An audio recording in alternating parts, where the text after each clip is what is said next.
자, 우리 여러분 반갑습니다. 박수 부탁드립니다. 후배님들 만나니까 정말 반갑습니다. 오늘 우리 동초사 제1기 1차 워크숍을 진행하겠습니다. 우선은 내 소개부터 먼저 드리겠습니다. 나는 경북이대 그렇게 46회, 그러니까 72년도 경북이대 들어와서 78년도 졸업하고, 그 다음 경북이대에서 내과 레지던트를 마쳤어요. 마치고 난 뒤에 이제 군대를 83년에서 86년에 그 마산통합병원에 군의관 3년 해군군의관으로 근무하고, 86년에서 88년에 서울의 상도동에, 지금은 이제 장성백이 상거리가 있어요. 그 동작구청에서 쭉 이리로 가면 한쪽은 봉천동, 한쪽은 대림동 가는 코너에 그 상도동 제일병원, 지금은 이제 병원이 경리 홍익병원으로 바뀌는 준종합병원 2년간 있었습니다. 왜 거기에 있었냐 하면, 내가 이제 그 내과를 마쳤을 때는 내과 4년제 내가 마지막이고 내 밑에가 3년제 처음이었어요. 지금 내과 3년제로 다시 돌아왔잖아요. 그러다가 또 4년제로 바뀌었거든요. 지금 또 3년제로 갑니다. 그때 조금 불행한 사태가 일어났어요. 내가 4년제 마지막이고 내 밑에 후배가 3년제 처음이었는데, 3년제가 TO가 2배가 되고 내가 4년제고, 그러니까 한 해 그 내과 전문의가 3배가 나왔어요. 그 일시적으로 취업 장애를 일으켰거든요. 그래서 내가 서울에 상도동 제일병원에 2년간 근무했습니다. 그 당시에는 뭐 아주 어서오세요 김준호 선생님, 최고 미남자 스타로 마지막이었잖아요. 박수. 그래 거기서 근무를 했는데, 거기에서 초음파를 처음 제가 접했어요. 내가 접했어요. 그 당시 우리 이제 그 병원의 일반외과 과장님이 경북이대를 나오고 그 한양대학병원에서 외과 트레이닝 했는 분인데, 그분이 초음파 기계를 가지고 있었어요. 그래서 이제 그 당시 기계하면 좀 많은 기계예요. 일제 포토볼인데 개우 담낭이 보였어요. 그것도 화면에 비가 줄줄줄줄 오는 화면이에요. 그 화면 그래도 담낭은 잘 보였어요. 그래서 담낭염 환자가 오면 선생님이 이렇게 초음파 스캔하면서 나를 불렀어요. 김 과장님 일로 오라. 가면 이제 이게 바로 콜레시스타이티스다, 담낭염이다, 이렇게. 참 신기해서, 야, 참 신기하다. 사람의 몸을 보지도 안 열어보고 다 볼 수 있다면 얼마나 신기하죠. 그래서 제가 과장님께 했어요. 초음파 좀 가르쳐 주십시오. 그러니까 선생님이 가르치겠다 해놓고 결국 끝까지 프로그램을 안 줘요. 초음파 끝나고 난 뒤에 초음파기를 캐비넷 안에 딱 넣고 열쇠를 잠가가 한때는 이런 생각까지 했어요. 밤에 열쇠공을 불러가 이제 캐비넷들을 열어가지고 환자를 한번 해볼까 했다가, 그러다가 내가 쫓겨나올 것 같아가지고 못했어. 그 후에 이제 내가 개업을 했는 것이 88년도에 대구에서 개업을 했거든요. 개업했는데, 개업할 때는 뭐 초음파 뭐 그런 걸 뭐 생각도 못 했죠. 그래서 다시 배웠는 게 95년도에 대구에 이제 대경 영상의학과라고 지금 그 범원 내거리 있었거든요. 그 당시에 이제 원장님이 이기만 원장님이라고 있어, 서상일 원장님이 있었는데, 그 원장님이 이제 이기만 서상일 원장님이 내한테 초음파를 가르쳐줬어요. 가르쳐줬어요. 그래서 개업하면서 그 당시에 이제 내한테 왔어요. 형님 초음파 한번 안 배워볼랍니까? 그때 내가 뭔가를 배우고 싶었는데 가르쳐 주니까 얼마나 반가웠어. 근데 이기만 원장님이 왜 내한테 초음파를 가르쳐 줬겠어요? 이 세상에는 이유가 없는 일이 없죠. 내가 그때 환자가 굉장히 많았거든요. 많으니까 CT를 오다받기 위해서죠. 그 당시 이제 처음에 이 원장님이 가르쳐 주고 난 뒤에 이 원장님이 형님 잘해 보십시오 하는데 잘 안 되죠. 초음파는 다른 검사하고 차이점이 뭐냐 하면, 이 자기가 검사한 사람이 진단하고 검사하는 사람이 스캔을 하는 거죠. CT, MRI는 기사분이 딱 포뮬레이션에 따라 찍죠. 물론 의사가 지시를 하죠. 뭐 어느 부분 슬라이스를 잘 찍어라, 뭐 어떻게 해라, 이렇게 찍지만 전체적인 그게 매뉴얼대로 하는 거죠. 초음파는 검사하는 사람이 영상을 만들고 검사하는 사람이 진단하는 아주 특이한 검사거든요. 잘 안 되죠. 그 다음부터 어떻게 하느냐, 방법이 없습니다. 환자 오면 무조건 모르면 전부 다 CT로 보내는 거죠. 영상의 선생님은 굉장히 싫어했겠습니까? 좋아했겠습니까? 엄청 좋아하죠. 처음 CT가 비보험이잖아요. 무슨 소리 합니까? 그래서 내가 퇴근하면 가면 그 영상의학교 갑니다. 가면 원장님이 나를 검사해놓은 사진을 다 꼽아놨어요. 형님 초음파는 했는 게 이렇고 CT는 이렇고 이렇습니다. 이런 식으로 설명해 줬어요. 그래서 매일 이제 퇴근하면서 특별 레슨을 대형에서 받았죠. 자, 6개월 정도 되니까 뭔가 조금 감이 오는 거래. 원래 서당께 매년 하면 풍을 울죠. 그렇죠. 초음파는 몇 개월 하면 되겠죠. 6개월 해야 어느 정도 풍을 울습니다. 대가가 된다는 소리는 꿈에도 생각하지 마세요. 6개월 정도 되면 좀 감이 잡힌다는 뜻이에요. 네, 감이 잡혀. 그래서 이제 이기만 선생님하고 그 서사현 선생님한테 6개월 정도 보니까 조금 개념이 잡혔어요. 문제는 뭐냐면 초음파 책을 사가 보니까 도저히 이해를 못 하겠어요. 기본을 하나도 배우지를 못했죠. 의과대학 다닐 때도 배우지 않았고 레지던트 할 때도 초음파 한 번도 안 해봤어요. 어떻게 알아요? 책을 읽어보니까 가령 나중에 여러분 같이 알겠지만 해망지오마, 혈관조형 하는데 간안에 이제 해망지오마가 고에코로 나오거든요. 그런데 책을 읽어보니까 해망지오마도 고에코 나올 수 있고 때로는 복판의 중심부에 헤테로지니어스하게 믹스드 에코도 나올 수 있고 리버 시로시나 펜 리버에서는 아이소에코나 제에코도 나올 수 있고 그럼 뭐냐 이거를 고에코, 제에코, 아이소에코 다 나오는 거잖아요. 병 하나의 에코 같으면 얼마나 애역이 좋아요. 그렇지 않거든요. 그거는 당연하죠. 왜냐하면 우리 초음파는 CT하고 틀리죠.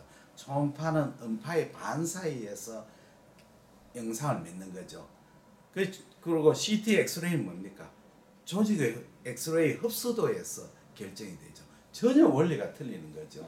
그리고 이 병변의 해부학적 구조라든지 그걸 구성하는 세포 성분이나 조직의 성분에 따라 전혀 에코가 틀리게 나오는 거죠. 그래서 이해가 안 돼요. 두 번째 또 이해가 돼요. 그 초음파 사진 보면 아주 사진이 책에 보세요. 예술적으로 잘 나온 사진 나오거든요. 학회에 가보면 정말 사진이 좋아요. 실제로 보면 그런 사진 안 나요. 그 사진은 아주 잘 나온 좋은 사진이에요. 영화도 그 팜프렛이나 영화의 포스터 사진은 어떤 사진? 제일 최고 좋은 사진이죠. 남자 여자 주인공이 결정적으로 이렇게 호응하는 장면이라든지 이런 거 다 뽑아내잖아요. 시시한 장면은 안 뽑죠. 그러니까 우리가 초음파에서 책에 나오는 것은 정말 좋은 사진만 뽑아내는 거죠. 실제는 안 그렇죠. 초음파 각도에 따라서 사진이 나쁠 수도 있고 좋을 수도 있다는 거죠. 그래서 그걸 모르니까 초음파를 공부하는데 굉장히 힘이 들었어요. 그래서 오늘 여러분과 같이 한 것이 이 우리 정혜인 선생님 하는 이 강의가 우리의 강의의 최고 중요한 강의예요. 이걸 모르면 아무리 공부해도 이해가 되지 않는다 이거죠. 스캔법은 사실 조금만 배우면 할 수 있어요. 이 기초를 잘 이해하면 여러분 평생 초음파 공부에 오늘이 제일 중요한 날이다.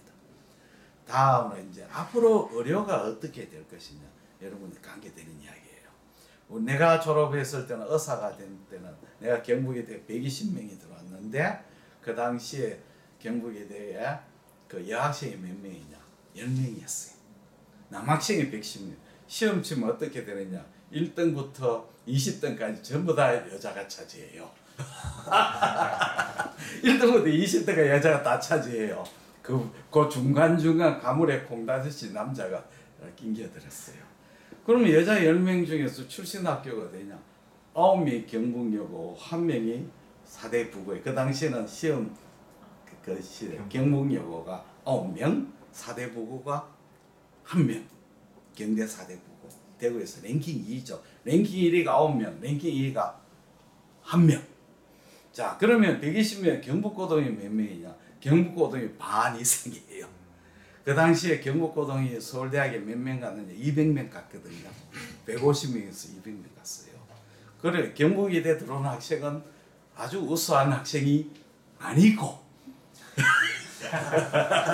아니고 중상이에요. 내가 대고등 나왔는데 그 당시에 대고등이 요즘 뭐 굉장히 유명하지만 그 당시에는 공부 안 하고 깡패들이 많았어요. 내 동기들이 건달 많고 껄렁껄렁한 친구들 많았어요. 그 당시에 우리 대고등에서 반에서 몇 등 하면 경북이대를 들어왔느냐? 몇 등쯤 하면 되겠어요? 5등 정도. 반에서 전교 5등 아니에요. 무슨 전교 5등. 반에서 5등. 반에서 10등도 경북이대 들어왔어요. 내가 들어올 때는 공대가 인기가 굉장히 하늘을 찔렀어요. 전자공학과는 굉장히 좋았죠. 물론 경북이대 예과가 1등이었죠. 근데 2등이 의예과거든요. 그래서 내가 이제 원래 문과였어요. 문과에서 원래 고대 사학과나 국문학과가 선생이 되려고 했거든요. 근데 우리 아버님이 강력 반대해가지고 할 수 없이 의과대학을 들어왔는데 그때 잘못했어요. 그때 고대 갔으면 지금쯤 저 무슨 동입니까? 대치동에서 맹강사로 10억 내지 세금을 10억 낼 거예요. 지금도 맹강사예요. 강의 많이 해요. 엄청나게 많이 해요.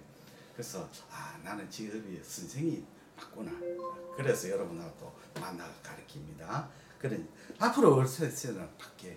앞으로는 어떤 의사가 되느냐.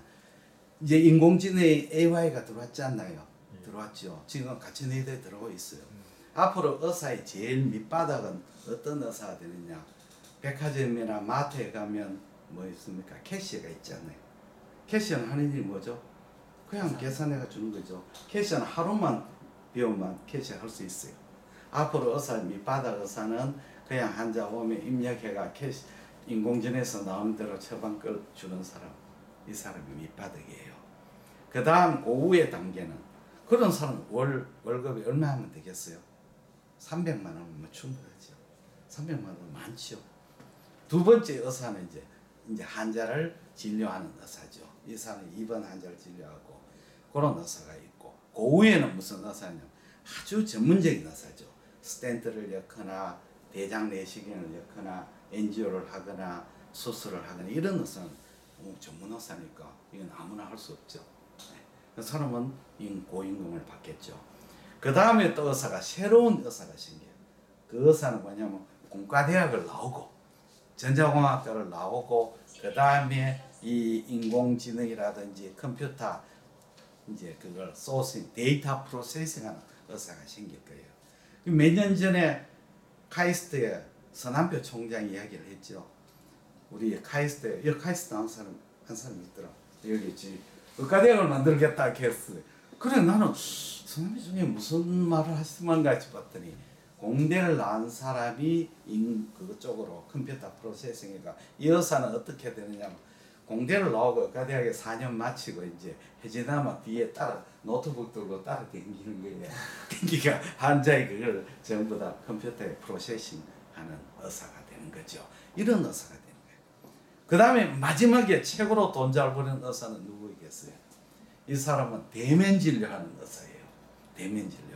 전국의 환자를 전부 다 온라인으로 통합 관리하는 의사가 되는 거죠. 이 사람은 엄청난 수익을 벌일 수 있는 거죠. 그래 되면 의사는 어떤 호모지니어스한 집단이 아니에요. 헤테로지니어스한. 의사가 비교적 지금까지 좋아하는 원인은 의사는 누가 평가하는죠? 환자가 평가하잖아요.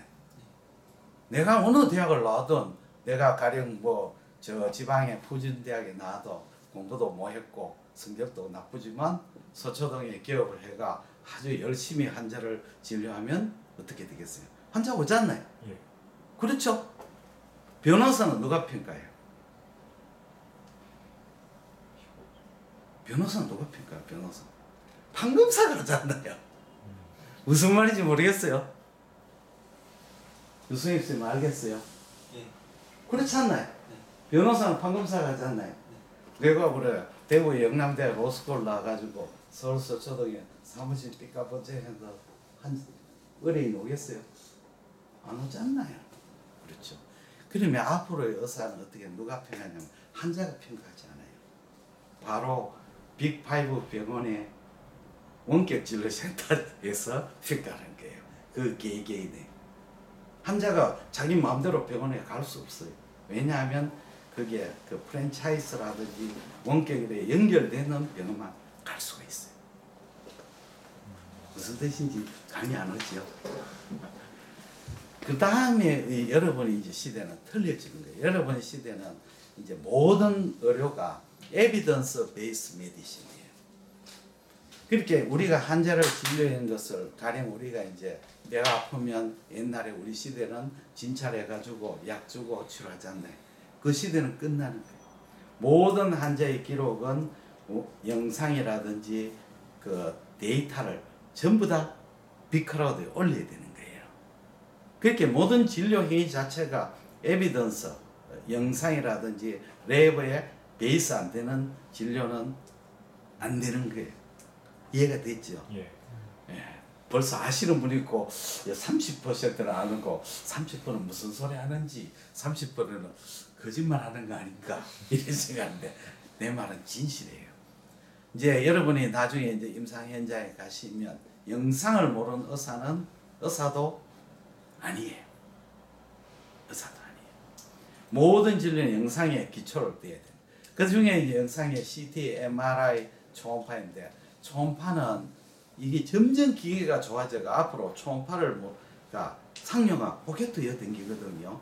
포켓트에 두고 초음파 가지고 모든 그걸 영상을 찾아내는 거죠. 무슨 뜻인지 이해가 되셨죠? 자, 그럼 마지막 말로 초음파 검사가 왜 좋으냐? 왜 하는? 첫째는 초음파 검사는 아무 데나 할 수 있잖아요. 기계 들고 바로 침대에서 바로 옆에 할 수 있다. 두 번째 좋은 점은 초음파는 해가 없잖아요. 아무나 해가 없잖아요.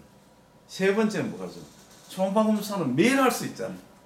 CT를 찍고 오늘 찍고 내일 찍고 모레 찍고 CT 할 수 있어요? 안 되죠. 초음파는 오늘 찍고 내일 찍을 뿐 아니라 오늘 오전에 찍고 오후에 찍어도 되잖아요. 그러니까 매일 할 수 있고 자주 할 수 있죠. 마지막으로 좋은 점이 초음파는 실력 있는 사람하고 실력 없는 사람하고 확실하게 차이가 난다. 이 세상에 모든 일을 할 때 잘하는 사람 못하는 사람의 차이가 없다면 그 일은 가치가 없죠. 그렇죠? 그 초음파가 그래요. 잘하는 사람 못하는 사람하고 확실하게 차이 난다. 그거는 사진만 봐도 우리가 이 사람이 초음파를 잘하는 사람인가 못하는 사람인가 알 수가 있어요. 그러니까 초음파 검사가 좋은 거죠. 그리고 초음파 검사는 아무리 속성이 안 된다는 거죠. 아까 말했죠. 기본을 닦는데 6개월이 걸린다. 그러나 초음파는 기본만 닦아주면 그 다음부터는 굉장히 쉽게 할 수 있다. 그리고 하면 할수록 재밌다. 그리고 이 초음파 검사는 돈이 되는 급사다. 이 세상은 일이 두 가지가 있죠. 재밌는 일, 재미없는 일. 예? 또 재미를 하다 보면 보람 있는 일, 보람 없는 일. 세상에 도움되는 일, 도움이 안 되는 일. 그렇죠? 양심에 참 뿌듯한 일, 양심 부끄러운 일. 이런 일 하나고 그 다음에는 돈이 되는 일, 돈이 안 되는 일 있죠. 초음파는 열심히 하면 재미도 있고 즐겁고 남한테 도움이 되고 또 돈도 되는 일이라. 그러니까 초음파를 열심히 공부해야 된다. 결론이 그거죠. 그래서 오늘 여러분하고 만나가지고 초음파 공부 열심히 해가 비록 뭐 6번이지만도 열심히 해가 기초를 떼었고 그 다음에 앞으로 계속해서 2년이 되니까 내가 자료도 보내주고 그렇게 해줄 거예요. 네, 대단히 감사합니다. 자, 그러면 강의를 시작해야죠.